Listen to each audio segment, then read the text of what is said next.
Hello everyone, welcome you all at Lokesh sir unlimited study zone. और आज हम फिर से स्टार्ट कर रहे हैं एनवीएस सीरीज़ को कंटिन्यू करेंगे।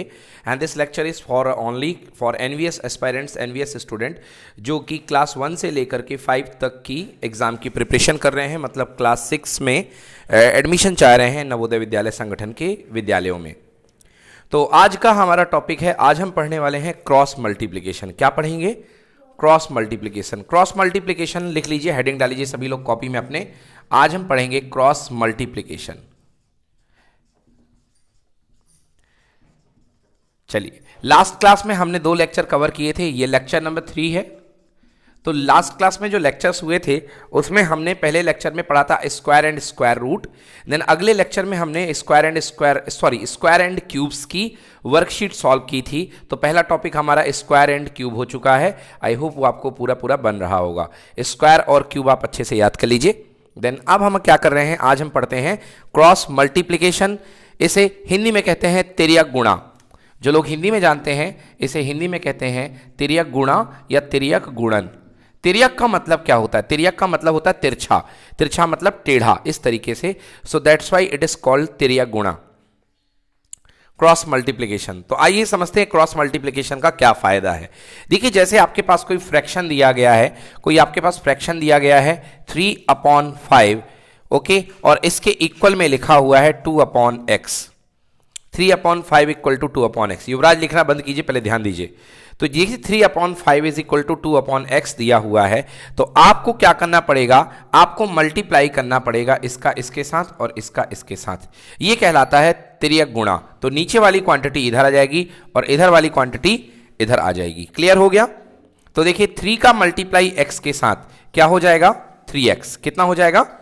3x। ये हो जाएगा 3x। और 2 का मल्टीप्लाई 5 के साथ, तो 2 5 जा कितना? 10। 2 5 जा 10। अब इस चीज को आप ध्यान दीजिए कि यहां पर 3 और x किस में है? मल्टीप्लाई में है, क्योंकि x 3 के साथ क्या हुआ है? मल्टीप्लाई। क्या हुआ है? तो 3 और x यहां पर किस में है? मल्टीप्लिकेशन में है कि नहीं है? तो आप जो है यहां पर एक छोटा सा पॉइंट लगा दीजिए। पॉइंट का मतलब होता है मल्टीप्लिकेशन। ये डेसिमल वाला पॉइंट नहीं है, ये मल्टीप्लाई वाला पॉइंट है। जैसे आपने कहीं पर लिखना चाहते हैं a इंटू बी, तो आप इसको इन शॉर्ट a.b भी लगा सकते हैं। ये a.b ही पढ़ा जाएगा। ये मल्टीप्लाई का साइन है। क्लियर हो गया कि नहीं हुआ? तो इसे a.b को मल्टीप्लाई भी पढ़ा जाता है। क्लियर है ना? तो अगर आपको लगाना हो तो लगा सकते हैं, बाद में आपकी आदत बन जाएगी तो लगाना नहीं है। चलिए, तो ये हो गया मल्टीप्लाई। अब देखिए यहां पे आपको x की वैल्यू चाहिए। क्वेश्चन आएगा, क्वेश्चन कहेगा फाइंड x, मतलब x क्या है? क्वेश्चन कहेगा फाइंड x, x क्या है? ठीक ना? तो देखिए अब यहां पे 3x इक्वल्स टू 10 है, तो 3 यहां पे किस में था? मल्टीप्लाई में। किस में था? मल्टीप्लाई में। जब 3 यहां से हटेगा तो सामने वाले के किस में जाएगा? डिवीजन में। तो x इक्वल टू कितना हो जाएगा? 10/3, 10/3। तो 3 मल्टीप्लाई में किस में चला गया? डिवीजन में। आ गया समझ में? तो इस तरीके से आप x की वैल्यू निकाल सकते हैं। तो यहां पर इस तरीके से आपने x की वैल्यू निकाल ली। चलिए आइए एक और एग्जाम्पल करते हैं। एग्जाम्पल जैसे आपके पास में मान लीजिए 3x इक्वल टू 6 है। क्वेश्चन ने कहा x की वैल्यू क्या होगी? 3x equal to 6। x क्या है? x वो चीज है जो पता नहीं है, जो पता नहीं है। जो चीज दुनिया में पता नहीं होती है उसको बोलते हैं अननोन। क्या बोलते हैं? अननोन। तो आप लिख लीजिए इंग्लिश में अननोन की स्पेलिंग UNKNOWN। अननोन को बोलते हैं जिसका पता ना हो, जिसका पता ना हो। और हिंदी में इसका पर्यायवाची होता है अज्ञात, है ना? हिंदी में इसे अज्ञात भी बोलते हैं, जिसका पता ना हो। This is called unknown. तो ये x यहां पर अननोन है, x आपको पता नहीं है, x आपको वैल्यू निकालनी है। चलिए, तो मुझे बताइए x 3 के साथ किस में है? मल्टीप्लाई में है कि डिवाइड में है? x 3 के साथ मल्टीप्लाई में है, तो x किस में आ जाएगा? x आएगा, तो 3 किस में जाएगा बताइए? 6 के साथ। मल्टीप्लाई में कि डिवाइड में? बस, तो ये हो गया 3। अब चलिए 3 की टेबल में देखिए 6 आता है क्या? 3 1 जा 3, 3 2 जा 6। तो 3 से कितने बार कट गया? ये 2 बार। अगर आपको ये समझ में नहीं आता कि ये कैंसिल कैसे होता है, तो एक और तरीका है मेरे पास, x इक्वल टू 6/3। तो आप क्यों ना लिख लीजिए 6 को क्या लिख सकते हैं? 3 मल्टीप्लाइड बाई 2। 3 multiplied by 2। सो 3 नीचे से 3 से 3 क्या हो जाएगा? कैंसिल। क्या बच गया? केवल 2। और अगर आप स्मार्ट हैं तो डायरेक्टली आप क्या करिए? सीधे टेबल पढ़िए। 3 की टेबल में देखिए 6 कितने बार आता है? 3 2 जा 6। तो चाहे आप ऐसे भी कर सकते हैं या आप ऐसे भी कर सकते हैं। बताइए अब आपको मेरी बात समझ में आ गई? तो ये कहलाता है बच्चों क्रॉस मल्टीप्लिकेशन, ठीक है ना। तो ये आपने देखा 3x इक्वल टू 6 है, आपने सॉल्व कर दिया, 3 को नीचे ले आए। तो बस यही करना है क्रॉस मल्टीप्लिकेशन में। तो आइए कुछ प्रैक्टिस करते हैं हम लोग क्रॉस मल्टीप्लिकेशन की, अच्छी अच्छी प्रैक्टिस। अब क्रॉस मल्टीप्लिकेशन का हम प्रैक्टिस करते हैं। थोड़ा स्पीड बढ़ाइए लिखने की, स्पीड बढ़ाना बहुत जरूरी है। अगर आपकी स्पीड नहीं बढ़ रही इसका मतलब आप प्रैक्टिस कम कर रहे हैं। अब आपकी एज इतनी हो गई है, बड़े बच्चे हो गए हैं कि आप लोग की स्पीड होना चाहिए। एलकेजी यूकेजी के बच्चे आप लोग नहीं रहे कि बहुत कम स्पीड में रहे, ठीक है ना। यस, तो समझ में आ गया ये। चलिए अब आपको एक क्वेश्चन देता हूं मैं, लिखिए फाइंड एक्स। क्वेश्चन लिखिए फाइंड एक्स। फाइंड एक्स बोलेगा या फाइंड वैल्यू ऑफ एक्स बोलेगा, मतलब एक्स को फाइंड करो। एक्स क्या है? अननोन है, जो पता नहीं है। एक्स जो है क्या है? अननोन है। चलिए सवाल लिखिए, x upon 4 equals to 8/2। x upon 4 equals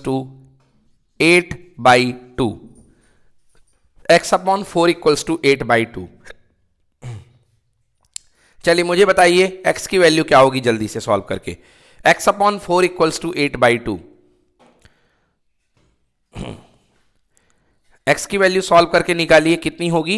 x upon 4 equal to 8/2 में क्रॉस मल्टीप्लाई करके या तिर्यक गुणा करके x की वैल्यू बताइए।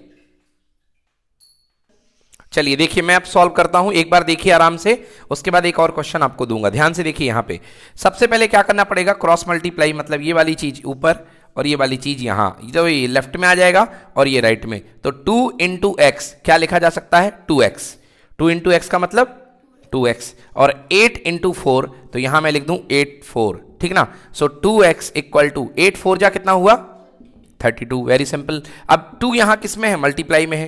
किस में है? मल्टीप्लाई में है। इक्वल के लेफ्ट से कोई चीज अगर इक्वल के राइट साइड में जाएगी तो मल्टीप्लाई से किस में चेंज हो जाएगी?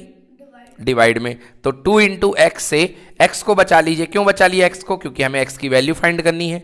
x हमें पता नहीं है, यस और नो। सो x की वैल्यू फाइंड करना है। सो 32 और अपॉन में क्या आ जाएगा? 2। अपॉन में क्या आ जाएगा? 2। 2 की टेबल पढ़िए, देखिए 32 कितने टाइम आता है। 2 की टेबल आपको 10 तक आती है, 10 तक में तो 20 आता है, मतलब इसको हमें क्या करना पड़ेगा? डिवाइड करना पड़ेगा। क्या करना पड़ेगा? डिवाइड। बट आपकी यदि प्रैक्टिस अच्छी है तो आप डायरेक्टली बता दोगे कि 16 2 जा 32 मतलब 16 बार जाएगा, और अगर प्रैक्टिस नहीं है तो आपको डिवाइड करना पड़ेगा। तो आइए देखते हैं 32 कैसे डिवाइड होगा। 32 डिवाइड करने के लिए 2 में डिवाइड करिए। 2 1 जा 2, यहां पर कितना आया? 1। क्या उतरेगा? 2, और 2 6 जा 12, तो यहां पे कुछ नहीं बचा, मतलब आंसर कितना आ गया? 16 is the correct answer. Note करिए, इस तरीके से 16 इसका आंसर आ गया है। जल्दी से नोट करिए इसको। चलिए बच्चों अब अगला सवाल करते हैं। अगला सवाल लिखिए सभी लोग।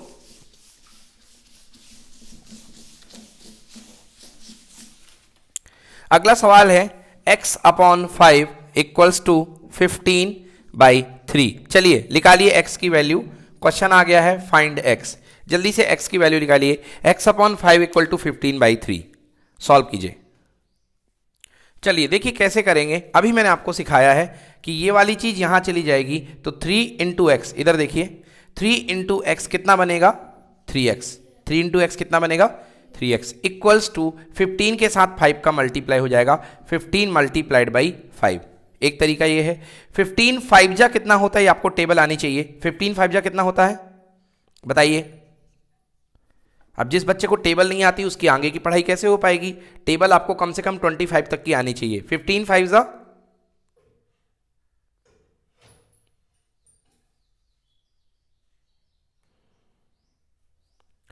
15 की टेबल देखिए बच्चों। 15 1 जा 15, 15 2 जा 30, 15 3 जा 45, 15 4 जा 60 एंड 15 5 जा 75। तो यहां पर 15 5 जा आएगा 75 और ये है क्या? 3x। तो x इक्वल्स टू 75 डिवाइडेड में क्या जाएगा? 3। 75 में 3 का डिवाइड करना है। चलिए तो 75 में 3 का डिवाइड करिए।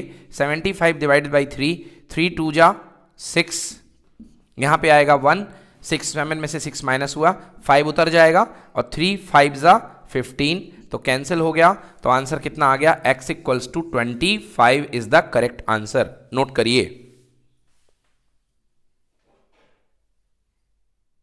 बच्चों एक और सरल तरीका इस क्वेश्चन को करने का वो भी देख लीजिए आप लोग। देखिए क्या है, कई बार यहां वाला नंबर कैंसिल हो जाता है बड़े आराम से, तो ये क्वेश्चन और इजी हो जाता है। जैसे यहां लिखिए, ये मैंने सवाल लिखा x/5 इक्वल्स टू 15/3। ये मैंने क्वेश्चन लिखा है x/5 इक्वल्स टू 15/3। ये सवाल है हमारे पास x/5 इक्वल्स टू 15/3। अब आप ध्यान से देखिए कि 3 की खुद की टेबल में 15 तो आता है, कितने बार आता है? 5 टाइम्स। कितने बार आता है? तो पहले इसको यहीं पर क्यों ना कैंसिल कर दो, 3 5 जा 15, 3 5 जा 15। अब आप कहोगे sir x/5 equals to, sir ऊपर तो 5 बच गया बट नीचे क्या बचा? नीचे क्या बचा है? 3 1 जा 3, नीचे बचा है 1। नीचे क्या बचा है? 1। अगर किसी फ्रैक्शन में आपको समझ में आ रहा है कि नीचे कुछ नहीं बचा, इसका मतलब वो फ्रैक्शन में नीचे क्या बचा हुआ है? 1। नीचे मतलब डिनोमिनेटर, ऊपर मतलब न्यूमरेटर। तो यहां न्यूमरेटर में 5 बना हुआ है और डिनोमिनेटर में क्या बना हुआ है?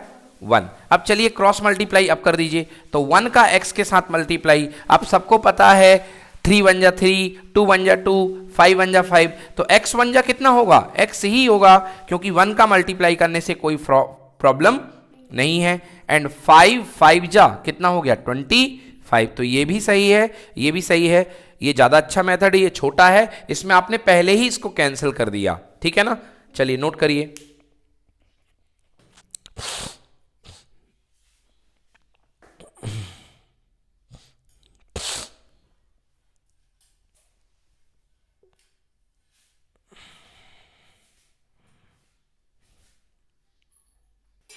चलिए अब हम अपने अगले सवाल को देखते हैं।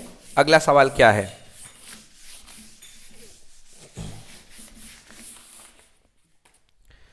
चलिए अगला सवाल लिखिए, 10x इक्वल्स टू, ऐसा लिख लीजिए x/10 इक्वल्स टू 10/100। चलिए सॉल्व कीजिए, बताइए x की वैल्यू क्या है? x/10 equals to 10/100। सॉल्व कीजिए और x की वैल्यू बताइए। चलिए देखिए बच्चों, इस क्वेश्चन का आंसर बेहद सिंपल है। पहले देखिए ये क्या, इसको क्या, दो मेथड हैं आपके करने के। एक मेथड पुराना वाला बताता हूं, फिर एक और मेथड बताता हूं जो मैंने इधर किया। तो सबसे पहले 100 का मल्टीप्लाई x के साथ होगा, तो कितना बन जाएगा? ये 100x, ये इसके साथ चला गया। ओके, देन 10 का मल्टीप्लाई 10 के साथ होगा, तो आप चाहें तो एक स्टेप बढ़ा के लिख लें 10 × 10, नहीं तो बच्चे चाहते तो इसको डायरेक्टली 100 भी लिख सकते थे। सो 100x इक्वल्स टू 10 10 जा 100 हो गया। अब x इक्वल्स टू, ये इसके साथ किस में है? मल्टीप्लाई में है, तो मल्टीप्लाई वाली चीज किस में आएगी? डिवाइड में। सो ये 100 है और अपॉन में भी कितना हो गया? 100। 100 से 100 कितने टाइम्स जाएगा? 1 टाइम, क्योंकि 100 1 जा 100। सो आंसर आया x इक्वल्स टू 1। यस सही है, बहुत लोगों के आंसर सही दिखाई दे रहे हैं यहाँ पे। ओके, सो 100 1 जा 100, x इक्वल्स टू 1। नेक्स्ट बात करते हैं, अगर इसको दूसरे मेथड से करना है तो एक बार फिर लिखिए सवाल को। क्वेश्चन लिख दिया हमने, x/10 इक्वल्स टू 10/100। 10 की टेबल में क्या 100 आता है? 10 की टेबल में 10 आता है 1 टाइम, और 10 की टेबल में 100 आता है कितने टाइम? 10 टाइम। यस और नो? सो 10 टाइम चला गया, तो ये फ्रैक्शन क्या बन गया? अब x/10 इज इक्वल टू 1/10। अब मल्टीप्लाई करिए इसका इसके साथ, तो 10 मल्टीप्लाइड बाई इस x कितना बन जाएगा? 10x, और 1 मल्टीप्लाइड बाई 10 कितना बनेगा? 10 बनेगा कि नहीं बनेगा? 10 1 जा 10। अब x के साथ ये किस में है? मल्टीप्लाई में है, तो जो चीज मल्टीप्लाई में होती है किस में आती है? डिवाइड में। तो x is equals to 10 divided by 10। 10 की टेबल कितने बार जाएगा? 1 बार। So answer x equal to कितना हुआ? 1। तो जिनको 1 मिला है आंसर, जिनका आंसर 1 आया है वो अपने आप को दे दें फुल मार्क्स, मतलब कि 2 मार्क्स, और जिनका आंसर 1 नहीं आया है वो 0 मार्क्स दे दें। चलिए आगे, इसके आगे पढ़ते हैं, नोट करिए। चलिए अगला सवाल लिखिए, x/3 इक्वल्स टू 5/4। ये देखिए x/3 इक्वल्स टू 5/4। देखिए ऐसा बिल्कुल जरूरी नहीं कि हर बार आपका आंसर पूरा का पूरा आए। ऐसा x इक्वल टू 25, मतलब जिसके जो फ्रैक्शन में ना हो, इसको क्या बोलते हैं? इंटीजर। क्या बोलते हैं इसको? इंटीजर। तो जरूरी नहीं कि हर बार आपका आंसर इंटीजर आए, आपका आंसर कुछ दूसरा भी आ सकता है। जैसे इस सवाल को देखिए, तो 4, अब क्रॉस मल्टीप्लाई करिए, 4 इधर आएगा, क्या बनेगा? 4x। अब तो हम बड़े बच्चे हो गए, तो डायरेक्टली 3 × 5 नहीं लिखेंगे, सीधे लिखेंगे 3 5 जा 15। सो x इक्वल टू 15/4। 4, क्योंकि 4 चला गया। तो इस बार देखिए आपका आंसर इसमें नहीं आ रहा, ऐसा नहीं आ रहा, कंप्लीट में नहीं आ रहा है, पार्ट में आ रहा, मतलब 15 ऊपर और 4 नीचे। तो ये पार्ट वाली व्यवस्था को क्या बोलते हैं? इसको बोलते हैं फ्रैक्शन। क्या बोलते हैं? फ्रैक्शन। तो आप ये ना सोच लीजिए कि आपका आंसर गलत आया, आपके आंसर फ्रैक्शन में भी आएंगे। ओके, फ्रैक्शन में भी आएंगे। तो आपका आंसर किस में लिखा हुआ है? फ्रैक्शन में। तो नोट करिए इसको, x इक्वल टू 15/4। तो कुछ आंसर आपके इंटीजर में भी आएंगे और कुछ आंसर आपके फ्रैक्शन में भी आएंगे। आप दोनों के लिए तैयार रहिए। बच्चों अब आपके मन में एक सवाल हो रहा, क्या सर इससे ज्यादा ये सिंप्लीफाई नहीं हो सकता? बिल्कुल हो सकता है, मगर उसके लिए आपको डिवीजन करना पड़ेगा और ये डिवीजन डेसिमल में जाएगा। किस में जाएगा? डेसिमल में। तो आइए डेसिमल डिवीजन भी हम यहां पे देख लेते हैं। डेसिमल डिवीजन वाले क्वेश्चन आपको बाद में मिलेंगे। तो डेसिमल डिवीजन के लिए 15 डिवाइडेड बाई 4। चलिए कैसे होगा देखिए। 4 की टेबल पढ़िए, 15 से कम। 4 1 जा 4, 4 2 जा 8, 4 3 जा 12, 4 4 जा 16, मतलब 4 टाइम्स में ज्यादा हो रहा है। तो हम कितने बार जाएंगे इसको? 3 बार। 4 3 जा 12। चलिए 5 में से 2 गए, कितना बचा? 3, और 1 में से 1 गया, मतलब कुछ भी नहीं बचा, मतलब 0। तो 0 की जगह आप क्रॉस लगा दें या कुछ ना लिखें। अगर आप 0 लगाएंगे तो खुद कंफ्यूज हो सकते हैं, इसलिए मैं कहूंगा कि आप कुछ भी ना लिखें या क्रॉस लगा दें, सबसे बेहतर है। अब देखिए अब डिवीजन कैसे जाएगा। तो या तो आप डिवीजन अब इसके आगे आपको करना है, तो 4 की टेबल में 3 नहीं आता है, क्योंकि 4 की टेबल तो 4 से शुरू होती है। यस और नो? तो अब आपको लगाना पड़ेगा डेसिमल। क्या लगाना पड़ेगा? डेसिमल। डेसिमल आपको पावर देता है कि आप जितने चाहें उतने जीरो इस्तेमाल कर लें, बट एक टाइम में एक ही जीरो ला सकते हैं, एक टाइम में एक ही जीरो। तो अब देखिए डेसिमल जो है, अब आपको एक जीरो रखने का राइट आ गया है, एक जीरो रखने का राइट आ गया है, क्योंकि आपने डेसिमल लगा दिया है। तो एक टाइम में आप एक जीरो दे सकते हैं इसको, जो आपका रिमाइंडर है उसके सामने आप एक जीरो लगा सकते हैं। चलिए अब पढ़ते हैं 4 की टेबल। तो 4 7 जा 28, कितना होता है? 4 7 जा 28। तो कितने बार जाएगा? 7 टाइम। और यहां आ गया 4 7 जा 28। 10 में से 8 गए, माइनस हुआ, ये कितना बन गया? 2। और ये तो 2 बन चुका हो, तो 2 - 2 कितना हो गया? 0, मतलब क्रॉस लगा दीजिए। अब डेसिमल लगा है, मतलब आपके पास 0 पुट करने की पावर है, तो आप एक और 0 लगाइए। चलिए यहाँ 20 बन गया। अब 4 की टेबल पढ़िए, 20 कितने बार? 5 टाइम। 4 5 जा 20, तो यहां पर आ गया 20, 0 से 0 कैंसिल, 2 से 2 कैंसिल, मतलब इसका कंप्लीट जो आंसर होगा 15/4 का, वो होगा 3.75। तो नोट करिए, इस तरीके से आपने इसका कंप्लीट आंसर।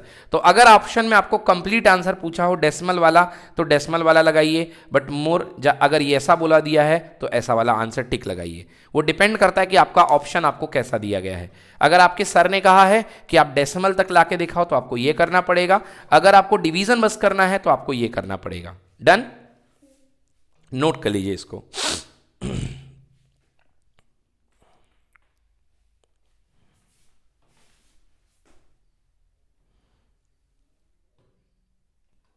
चलिए तो एक बार फिर से इस क्वेश्चन को एक्सप्लेन करने को कहा गया है, इसको एक्सप्लेन करता हूं। सबसे पहले क्या लिखा था? x/4 3 equals to 5/4। तो 4 इंटू एक्स कितना हो गया? 4x, और 3 इंटू 5 कितना हो गया? 15। आप चाहें तो लिख लें ऐसा, अगर आपको डर लग रही है तो 4 इंटू एक्स और यहां पे 3 मल्टीप्लाइड बाई 5। लियो भैया मैंने एक स्टेप और बढ़ा दिया। सो 4x इक्वल टू 15। ठीक है, अब x को हमको अकेला करना है क्योंकि x की वैल्यू चाहिए है। तो x के साथ 4 है कि नहीं है? 4x के साथ किस में है? मल्टीप्लाई में कि डिवाइड में है? तो उधर जाएगा तो किस में हो जाएगा? डिवाइड में। तो x इक्वल टू 15/4। तो इतना छोड़ दो। अगर आपको कहा गया है कि डेसिमल में आंसर लाओ और ज्यादा सॉल्व करो, तब आपको यह डिवीजन करना है। अब यह डिवीजन कैसे करोगे? देखो 15 डिवाइडेड बाई 4। देखो इधर 15 डिवाइड बाई 4, मतलब 15 में किसको डिवाइड करना है? 4 को। 4 की टेबल में 15 आता है क्या? नहीं आता। कितने बार जाएगा? 3 टाइम्स जाएगा। 4 3 जा 12, 12 गया। बताइए 15, 5 में से 2 गया, कितना बचा? 3 बचा। अब तो डिवीजन नहीं जाएगा ना। चलिए मैंने मिटा दिया आपके लिए, ये देखिए 3 बच गया। अब तो डिवीजन नहीं जाएगा ना। हाँ, तो अब डिवीजन नहीं जाएगा तो और ज्यादा सॉल्व करने के लिए हमें क्या लाना पड़ेगा? डेसिमल लगाने से क्या पावर आ जाती है? 0। तो एक 0 लगा दिया ये इन्होंने। समझ गए ना? डेसिमल में आप एक 0 दे सकते हैं हर बार, हर बार। समझ गए? चलिए अब 4 की टेबल पढ़िए, कितने बार? हाँ, 30 से कम या 30 के इक्वल। 4 की टेबल पढ़िए, 30 के आसपास कितना आएगा?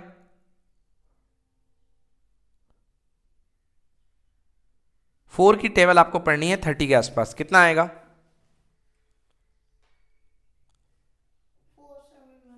यस एग्जैक्टली, तो 4 7 जा 28 ना, 38 क्यों बोल रहे हो?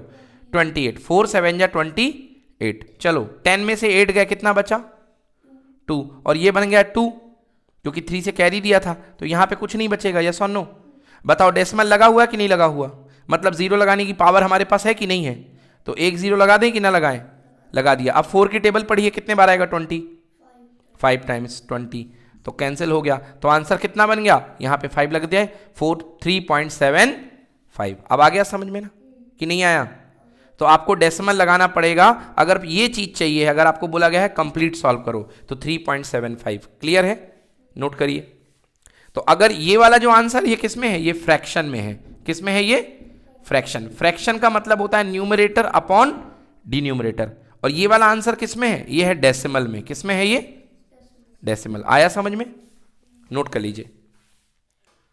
देखिए बच्चों, अगर आप कंफ्यूज हो रहे हैं कि सर हम यहां तक करेंगे कि यहां तक करेंगे, तो ये आपको डिपेंड करता है कि आपके ऑप्शन कैसे दिए गए हैं। अगर आपके ऑप्शन दिए गए हैं इस तरीके से, ए ऑप्शन दिया गया है 4/15, बी ऑप्शन दिया गया है 15/4, सी ऑप्शन दिया गया आपको 2/15, तो बताओ कैसा करोगे? फिर इसका मतलब तो नहीं है ना, फिर आपको अपना आंसर यहां से देखना है ना? बट आपके ऑप्शन यदि आपको दिए गए हैं, ए ऑप्शन दिया गया है 3.65, बी ऑप्शन दिया गया है 3.25, सी ऑप्शन दिया गया है 3.675, ऐसे ऑप्शन दिए गए हैं, तब आपको समझ में आ रहा है कि हमको क्या लाना पड़ेगा? डेसिमल। क्या लाना पड़ेगा? डेसिमल। समझ गए ना? तो वो क्वेश्चन का आंसर देख करके आपको पता लगेगा कि हमारा आंसर फ्रैक्शन में रहेगा या डेसिमल में। नोट कीजिए।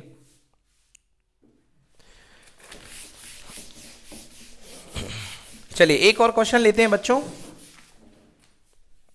एक और क्वेश्चन लेते हैं, जैसे x/6 = 9/4। चलिए फटाफट x की वैल्यू निकालिए। x/6 = 9/4। Start doing. Okay guys, let's see how to solve this. Cross multiply करेंगे इसको। सो 4 × x कितना बनेगा? 4x, एंड 6 × 9 ये लिख दिया हमने। सो 4x = 54। सो x = 54/4। अब ये थोड़ा सा और सिंप्लीफाई हो सकता है, बट यहां तक आपका आंसर बिल्कुल सही है, गलत नहीं है। इसको हम और सिंप्लीफाई कर सकते हैं। कैसे? इसको कैंसिल करके। देखिए 2 की टेबल में 4 आता है, और 2 की टेबल में कौन आता है? 54 भी आता है। आता है कि नहीं आता? 2 की टेबल में मतलब एक्चुअली हम क्या लिख सकते हैं? 54 क्या होता है? 2 × 27 होता है कि नहीं होता? 27 2 जा 54, और 4 कितना होता है? 2 × 2। तो 2 और 2 क्या है? Common factor. क्या है? जो कॉमन, ऊपर भी खेल रहा है नीचे भी खेल रहा है, so these are common factor. तो इनको आप कैंसिल कर दो, तो बच क्या गया? 27/2 इसका आंसर है। आया समझ में? 27/2। तो जल्दी से नोट कर लीजिए इसको, तब तक मैं अगला क्वेश्चन देता हूं।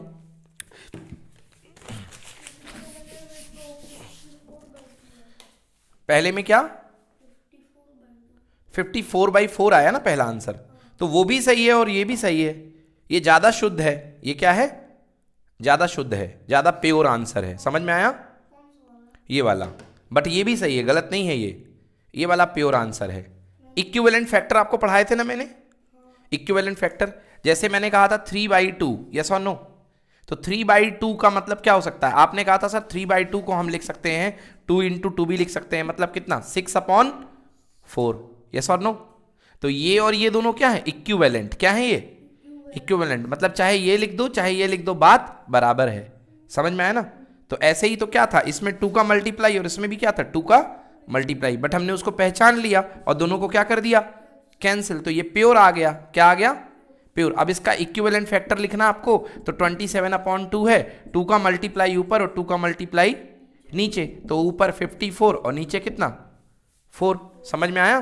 तो 54/4 से प्योर कौन सा वाला होगा? 27/2, यस और नो? सो ये ज्यादा प्योर है। क्लियर हो गया? आ गया समझ में? चलिए तो एक लास्ट क्वेश्चन देखते हैं। एक लास्ट क्वेश्चन देखेंगे जिसमें x जो है डिनोमिनेटर में बैठेगा, x जो है अपॉन में बैठेगा। बेटा गेट लगा दो। x जो है अपॉन में बैठेगा। लास्ट क्वेश्चन देखेंगे। लिखिए क्वेश्चन, 4/x = 3/5। 4/x = 3/5। अब आप बोलेंगे सर अभी तक आपने जो क्वेश्चन दिए थे उनमें सब में x ऊपर था। पहले यहां देखो, बाद में लिखना। तो अभी तक सब में x ऊपर था, अब इसमें x किस में है, नीचे है, तो डरने की कोई बात नहीं है, जैसे आप सॉल्व कर रहे थे वैसे ही सॉल्व करना है। ये किसके साथ मल्टीप्लाई होगा, ये इसके साथ मल्टीप्लाई होगा, 5 4 जा मतलब 5 मल्टीप्लाइड बाई 4, और 3 इंटू एक्स मतलब इस बार 3x यहां चला जाएगा। आ गया समझ में, 3 मल्टीप्लाइड बाई x इधर चला जाएगा। 5 4 जा कितना हो गया 20, और यहां पर कितना हो गया 3x, कितना हो गया 3x। अब इस बार x को इधर बचाओ, तो x यहां जाएगा तो 3 किधर आएगा, बोलो 3 किधर आएगा, बोलो ना, डिवाइड में, किस में आएगा, डिवाइड में। तो क्या लिखूं मैं आंसर, बोलो, हाँ हाँ 3, 20/3, ठीक है ना। तो x चाहे ऊपर रहे या नीचे रहे, इससे कोई फर्क पड़ने वाला नहीं है। क्लियर हो गया, नोट कर लीजिए इसको, फिनिश।